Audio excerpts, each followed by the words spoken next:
For every great aircraft, there is a long and storied history about its origin. Before there was the great scourge of the Pacific, the A6M0, there was one of the most beautiful planes of the interwar period, the A5M Claude, Horikoshi's first success. Horikoshi's career at Mitsubishi began with him as lead designer on the 1MF-10, a direct predecessor to the A5M. It was innovative for the time, and showed Horikoshi's genius, as well as his inexperienced nature. Using a low-mounted cantilever wing, fixed landing gear, and somewhat underpowered engine, it was built on request for the Imperial Japanese Navy to replace their Nakajima A2N biplanes, and also to compete with Nakajima, who also had the same contract.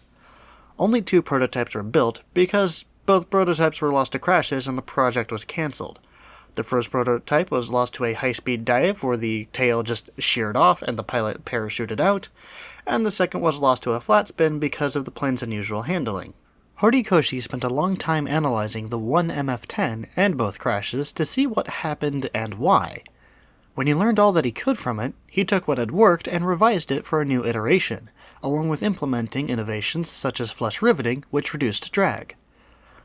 When the new design rolled out of the hangar for its unveiling in 1935, it was a beautiful plane, sleek, modern, and a testament to Horikoshi's brilliance. On its first flight, it passed all the requirements the Navy had put forth with ease, and even impressed the Army Air Force, who requested modified variants that would become the Key 18 and Key 33, though these would be turned down in favor of the slightly more maneuverable Key 27 Nate.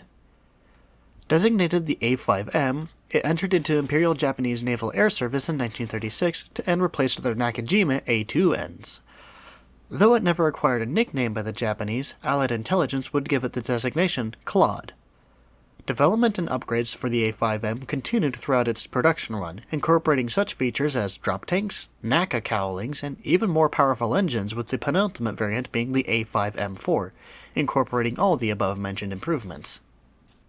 Its first bout of combat would occur in the Second Sino-Japanese War, wherein it dueled against the Republic of China Air Force, tangoing with Boeing P-26s, Curtiss Hawk 3s, and later Polikarpov I-16s. Japanese pilots loved the A5M, with the only gripe they had being the somewhat weak armament of only 2 30-caliber machine guns in the nose. Fast, maneuverable, and capable of soaking up a surprising amount of damage, a trait rarely seen in most Japanese aircraft, it was used to great success for many pilots and gave them valuable insight. It's an often stated claim that Japanese Navy pilots were some of the best by the time World War II started, but few mention that it is the A5M in China and Burma that was the source of this experience for their pilots, often only mentioning their rigorous training instead, which, while true, was only part of the explanation for why their pilots were so good in the beginning of the war.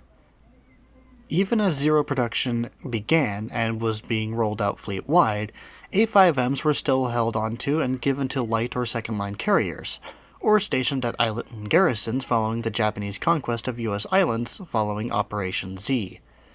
The carrier Shoho would use the A5M alongside Zeros during the Battle of the Coral Sea to defend against strike aircraft launched from the USS Lexington and USS Yorktown, though would be sunk after many bomb and torpedo hits. When Enterprise struck in the Marshall Islands, A5Ms flew up to intercept and even shot down a few SPD Dauntlesses in the defense of the island. They would stay in these garrison and lighter carriers until Zero production caught up to the demand and were able to fill out the rest of the rosters, leaving the A5Ms to be retired, at least until the war turned badly, whereupon many were converted and used in kamikaze strikes alongside many other older airframes.